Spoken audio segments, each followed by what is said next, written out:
বন্ধুরা নমস্কার। বিহারে এসআইআর নিয়ে নির্বাচন কমিশন যে কেলেঙ্কারিগুলো করেছে বলে এতদিন ধরে মিডিয়াতে প্রকাশিত হচ্ছে, তার মধ্যে সবগুলোকে ছাপিয়ে গিয়ে সবচেয়ে বড় যে কেলেঙ্কারিটা করেছে, যেটা এখন আমি আপনাদের সামনে তুলে ধরবো, সেইটা পশ্চিমবঙ্গ, ত্রিপুরা, আসাম সহ সারা ভারতবর্ষের মানুষের জন্য খুবই জরুরি। কারণ বিহারের পরে এক এক করে সবগুলো রাজ্যে আপনার এসআইআর হবে।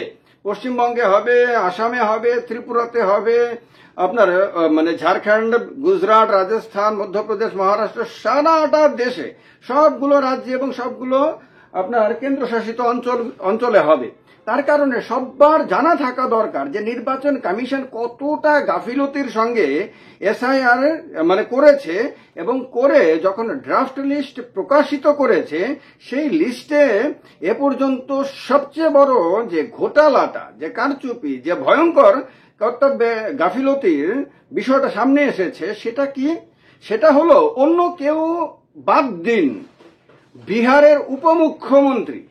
রাজ্যে মুখ্যমন্ত্রীর পরে যিনি থাকেন তার পদটা হলো উপমুখ্যমন্ত্রী।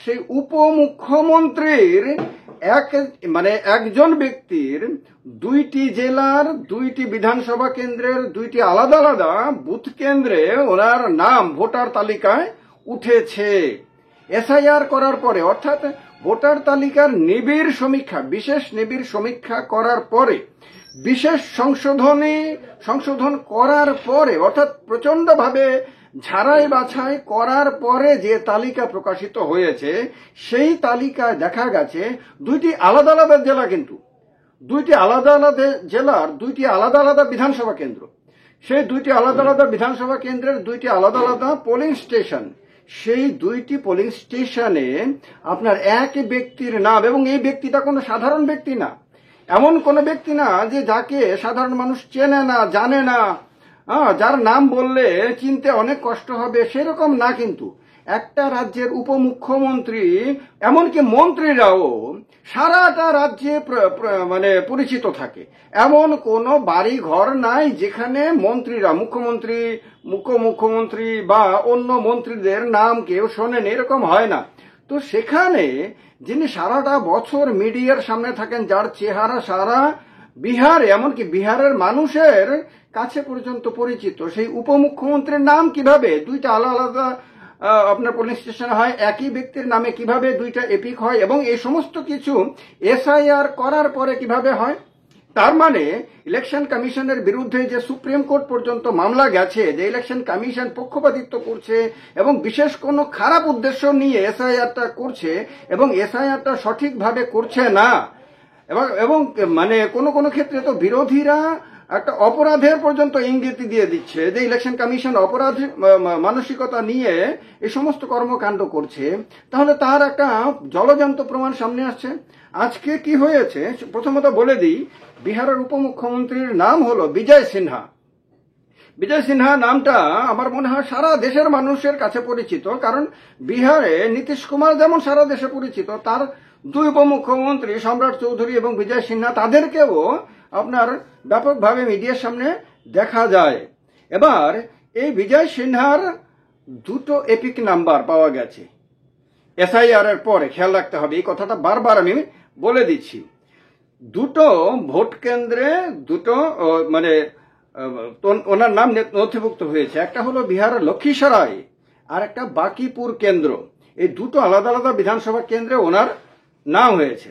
এবার ড্রাফট লিস্টে দুই জায়গাতে ওনার নাম পাওয়ার পরে বিরোধীরা ময়দানে নামবে স্বাভাবিকভাবে, যেহেতু সামনে বিধানসভা নির্বাচন। সবগুলো রাজনৈতিক দল চাইবে এই সময়ে তাদের প্রতিপক্ষের ছোটখাটো ভুল ত্রুটিকে পর্যন্ত বিরাট করে দেখিয়ে আপনার বাজার গরম করতে, সাধারণ মানুষদের, সাধারণ ভোটারদেরকে প্রভাবিত করতে। সেখানে একটি রাজ্যের উপমুখ্যমন্ত্রীর নাম যদি দুইটি কেন্দ্রের ভোটার তালিকায় আসে, তাহলে খুব স্বাভাবিকভাবেই তার প্রতিপক্ষ তার সুবিধা নেবে, এবং ইলেকশন কমিশন এবং আপনার সেই দলকে পর্যন্ত আপনার কাঠগড়ায় দাঁড় করাবে। তো স্বাভাবিকভাবেই সেই রাজ্যের কংগ্রেস, বিহারের কংগ্রেস ময়দানে নেমে গেছে। কংগ্রেস বলেছে কি, আপনার প্রশ্ন করেছে কতগুলি। প্রশ্নগুলো কিন্তু আপনার শুলের মতন আপনার গিয়ে আপনার বাঁধবে, একবারে হৃৎপিণ্ডে গিয়ে লাগবে। কিরকম বলেছে তিনি কি গত নির্বাচনে 2 জায়গায় ভোট দিয়েছেন, তার বিরুদ্ধে কি এফআইআর হবে, তদন্ত হবে? ইলেকশন কমিশন কি তাকে 2টো ভোটের অধিকার দিয়েছে? ভাবতে পারেন? তার মানে বিহারের উপমুখ্যমন্ত্রীকে কি 2টো ভোটাধিকার ইলেকশন কমিশন দিয়েছে? দিতে পারে কি? ইলেকশন কমিশনের কোনো ক্ষমতা নাই ভারতবর্ষের কোন নাগরিককে 2টা কেন্দ্রে ভোটদানের অধিকার দিতে এট এ টাইম। খেয়াল রাখতে হবে, ইলেকশন কমিশন চাইলেও পারবে না। ইলেকশন কমিশনের 3জন ইলেকশন কমিশনার মিলেও যদি একসাথে বসে যদি সিদ্ধান্ত নেয় তাহলেও পারবে না। ভারতবর্ষে একেবারে সাধারণ কৃষক থেকে শুরু করে দেশের রাষ্ট্রপতি পর্যন্ত প্রত্যেকটি মানুষের একটাই করে ভোট, একের বেশি ভোট দেয়া মানে অপরাধ ভারতবর্ষে। তো সুতরাং তাকে প্রশ্ন করেছে যে তাকে কি 2টো কেন্দ্রে ভোটাধিকার দিয়েছে কিনা। এরপরে প্রশ্ন করেছে এসআইআর প্রক্রিয়ায় নির্বাচন কি 2 জায়গায়, এসআইআর প্রক্রিয়ায় নির্বাচনে মানে নির্বাচন কমিশন কিভাবে 2 জায়গায় তার নাম তুললো? কারণ নামটা তো ইলেকশন কমিশন তুলেছে, এই পুরো প্রক্রিয়াটা তো ইলেকশন কমিশনের। এসআইআর তো আর বিজেপি করেনি, কংগ্রেস করেনি, বিহারের সরকারও করেনি, কেন্দ্র সরকারও করেনি, করেছে ইলেকশন কমিশন। সুতরাং এর দায় তো ইলেকশন কমিশনের। তো ইলেকশন কমিশন কিভাবে একটা ব্যক্তির, আর এত বড় সেলিব্রিটি ব্যক্তি, তার নাম 2 জায়গায় তুললো? তো এই প্রশ্নটা স্বাভাবিকভাবেই করেছে। বিজয় সিনহা কি পদত্যাগ করবেন, উপমুখ্যমন্ত্রী কি পদত্যাগ করবেন জিজ্ঞেস করেছে কংগ্রেস।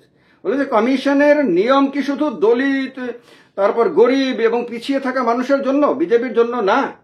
অর্থাৎ ভারতবর্ষে সমস্ত আইন সবার জন্য হওয়ার কথা, সবার জন্য সমান আইন। তো এক্ষেত্রে প্রশ্ন করেছে যে সাধারণ মানুষের বিরুদ্ধে যদি এরকম অভিযোগ উঠতো তাহলে তো তার বাড়িতে ইলেকশন কমিশনের নোটিশ চলে যেত, তাকে হয়তো পুলিশ গিয়ে অ্যারেস্ট করে নিয়ে আসতো, তার বিরুদ্ধে হয়তো কঠোর ব্যবস্থা নেওয়া হতো।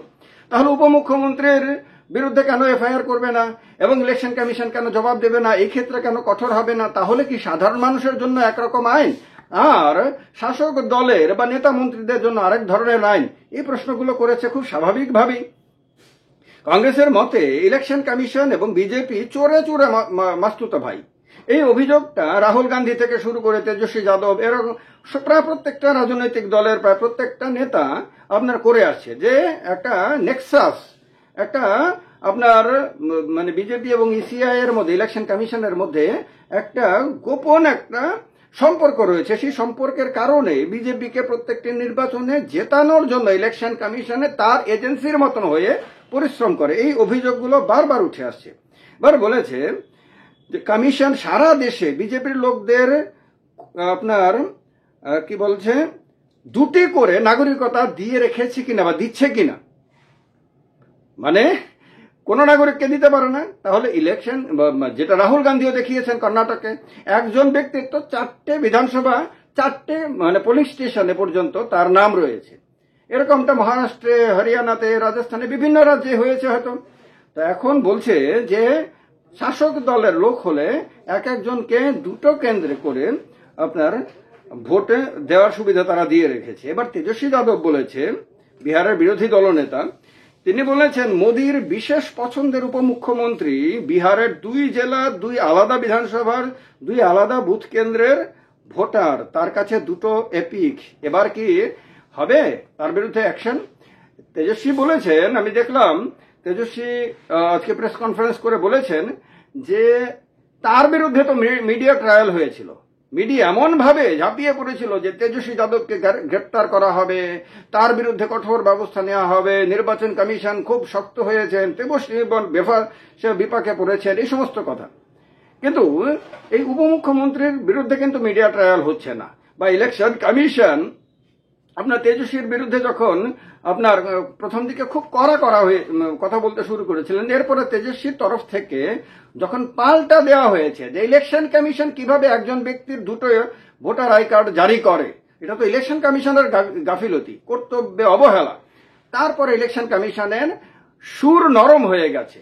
কারণ আলটিমেটলি বিজেপিকে এখানে হয়তো কেউ মনে করতে পারে যে বিজেপির তরফ থেকে তাদেরকে ইলেকশন কমিশনকে চাপ দিয়ে করানো হচ্ছে, কিন্তু আসল কাজটা তো ইলেকশন কমিশন করে। ইলেকশন কমিশনের আইনে, রুলস এর মধ্যে কোথাও তো লেখা নাই যে কোনো দল, সে শাসক দল হোক অথবা বিরোধী দল হোক, সে চাপ দিলে তার কথা অনুযায়ী কাজ করতে হবে। তাহলে আলটিমেটলি পুরোটা দোষ ইলেকশন কমিশনের সেই সমস্ত দুর্নীতিবাজ কর্তব্য অবহেলা করা অফিসারদের যারা এই প্রক্রিয়ার সঙ্গে যুক্ত। এবার সারা দেশে এমনিতে ইলেকশন কমিশনের ছবিটা অনেকটাই নষ্ট হয়েছে, বা কেউ কেউ বলতে পারেন যে ইলেকশন কমিশনের নষ্ট ছবিটা এবার দেশের মানুষের সামনে প্রকাশ্যে চলে এসেছে, এবং যার ফলে ইলেকশন কমিশন এতটা বেকায়দায় যে সে বুঝতে পারছে না যে শেষ পর্যন্ত সুপ্রিম কোর্ট থেকে কি কঠোর নির্দেশ আসে, যেটা হয়তো ইলেকশন কমিশনের এই পুরো যে চলমান প্রক্রিয়াটা সেটাকে বাতিল করে দিয়ে না নতুন করে আবার শুরু করতে বাধ্য করে। তো যাই হোক, খুব ইন্টারেস্টিং, এবং ভারতবর্ষের রাজনীতি যে নতুন দিকে মোড় নিচ্ছে তার অনেক উদাহরণ একে একে সামনে চলে আসছে। আমার মনে হয় দেশের প্রত্যেক নাগরিক এবং আমার যারা দর্শকরা রয়েছেন সারা ভারতবর্ষ থেকে না, শুধু পৃথিবীর বিভিন্ন দেশ থেকে ভারতীয় যারা দর্শকরা রয়েছেন তারা নিশ্চয়ই খুব মনোযোগ সহকারে পুরো বিষয়গুলোর দিকে নজরে রাখছেন, এবং তার কারণেই আপনারা কমেন্ট করে মতামত জানাচ্ছেন। আমি সেই মতামতগুলোকে আপনার খুব সম্মানের সঙ্গে আমি গ্রহণ করি। কেউ কেউ সমর্থন করেন, অনেকেই বিরোধিতা করেন, অনেকে সমালোচনা করেন আমার ভিডিওর। আমি যেমন ভাবে সমর্থনকে সহজতার সঙ্গে গ্রহণ করি, ঠিক ততটাই সহজতার সঙ্গে সমালোচনাকেও গ্রহণ করি। তবে যদি সমালোচনা বাস্তবতার উপরে নির্ভর হয় তাহলে সেই সমালোচনার প্রতি বিশেষ শ্রদ্ধা পোষণ করি। অন্যথায় সেই সমালোচনাকে যদি কেউ খামখেয়ালিপূর্ণভাবে তথ্য না জেনে না বুঝে সমালোচনা করেন তাহলে সেইটার প্রতি সেই সম্মান বোধটা অবশ্যই থাকার কথা না। তো যাই হোক, ভিডিওটা ভালো লাগলে লাইক করে দিয়ে শেয়ার করে দেবেন, আর প্রসেনজিৎ চক্রবর্তী চ্যানেলটাকে যদি সাবস্ক্রাইব না করে থাকেন সাবস্ক্রাইব করে সঙ্গে থাকবেন। ভালো থাকবেন সবাই। জয় হিন্দ, বন্দে মাতরম।